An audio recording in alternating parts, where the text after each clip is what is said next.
Folks, I don't know what happened to the other slide, but as I was previewing it, I noticed that after this slide, things were a little wonky, so I deleted them, and I'm just going to re-record the last few slides from the PowerPoint. I think the last slide was General Assad Muhammad ruled for 26 years, and these huge pilgrimages to Mecca, he kept asking questions, and to bring back,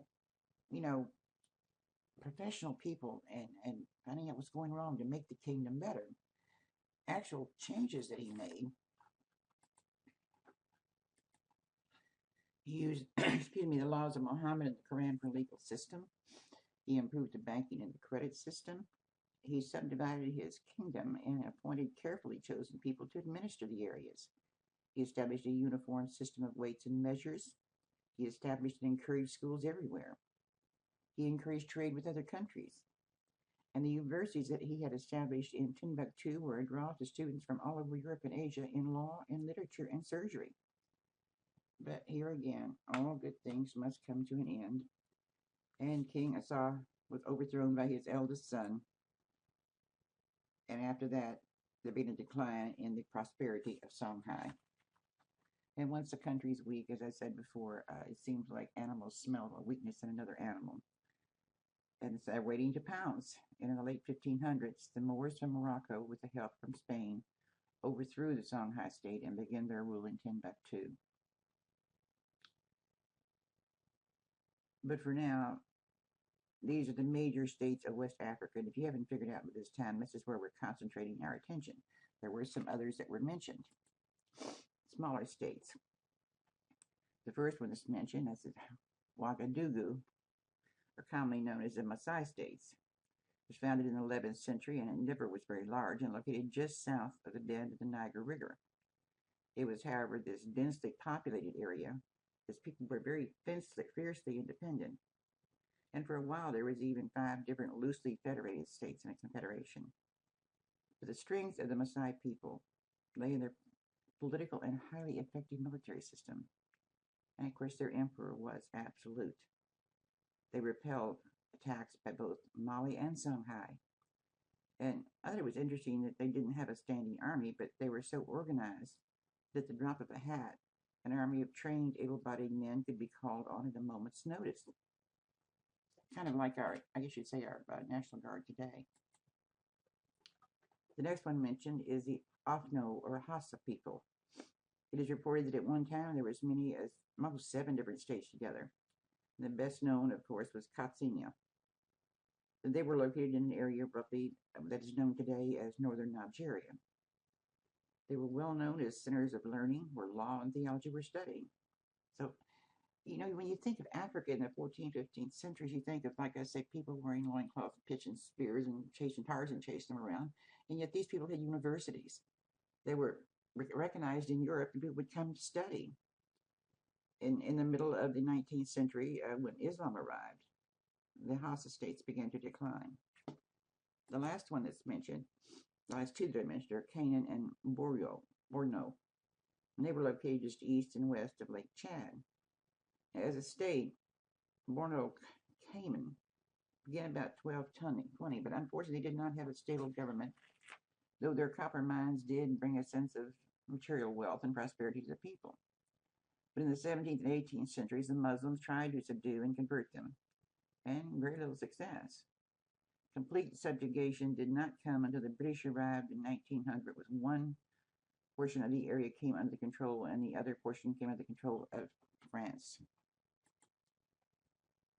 Now, your text spends the next couple of pages telling you about some other states along the western area of Africa up to the 16th century. It gives you the location of some of them from the mouth of the Niger River to the Cape of Good Hope. And it mentions several kingdoms, which I have listed here. But on the eastern coast of Africa, the Matabele, the Matakala, the Wazembe, they were all intimidated. The remainder of the eastern coast fell easily and quickly to the Muslim influence and became dependencies of the Persians and the Arabians. But in the interior, there were kingdoms from Zambezi to Lake Tanganyika. But after Songhai had been captured by the Muslims in the late 1800s, the trade center began to shift to the east. And by the 19th century, our European neighbors, France and Great Britain and Germany, were all competing for colonial power, which meant they had to subjugate the African states. And as African power shifted from the central western African area of the flat grassland kingdoms to the forest states along the Gulf of Guiana, it's all happened before the European states began the subjugation. It's back in time when I guess when the Portuguese sailed down along the African coast in the 15th century, they discovered two states, Benin west of the Niger Delta and the Congo Kingdom near the mouth of the Congo River. I'm sorry, Benin was near the Niger and the Congo was near the Congo. At Benin, the Portuguese brought slaves and beads and cloth, which they exchanged for gold further along down the coast. And there was such an abundance of goods that impressed our European traders, so much that they began naming the areas that they landed after what they were trading, like the Pepper Coast, the Ivory Coast, the Gold Coast, the Slave Coast. But now when you have a war and win, you have an abundance of prisoners. So the question is, what do you do with them? You keep them and have to feed them? Do you take care of them? Or do you sell them to someone else's slaves? Well, selling them seemed to be the most economical answer. So the people living west of Benin had organized themselves into a series of states. And when they broke up in the early 1800s, there was a war, a lot of disorder, which in turn led to a large delivery of prisoners of war into the transatlantic slave trade. So by the late 1800s, Dahomey became the main West African center for exporting slaves. They did end their slave trade by the end of the 19th century and turned to exporting palm oil and products. But as we mentioned, this was only a small listing of West African political states. We have not discussed Egypt or Kush or Carthage, and these areas were flourishing before the Christian era. And there were others that came later. The Swahili-speaking states, located along the Indian Ocean, traded with India and Arabia and Indonesia at a time that the Europeans in Europe were fighting the Crusades. And the Ethiopians have a recorded history of more than 2,000 years. And there was a kingdom of the Zulu peoples, which did not really become prominent until the 19th century. So the purpose of this chapter has been to introduce you to a few of the cultures on the western coast of Africa and have you see that these people had culture, they had laws, they were advanced state, they had universities. And it's from this area that we're going to begin our trip into American slavery. Now the next chapter, The African Way of Life, tells you where we're going to learn about how the everyday man lived in Africa. And once you feel secure in your short reading and the lecture, answer your graded questions. I caution you to remember you could only enter that one time and you have an hour to complete. It's just 3 questions, fairly simple. And like I say, will have covered either in the lecture or in your reading.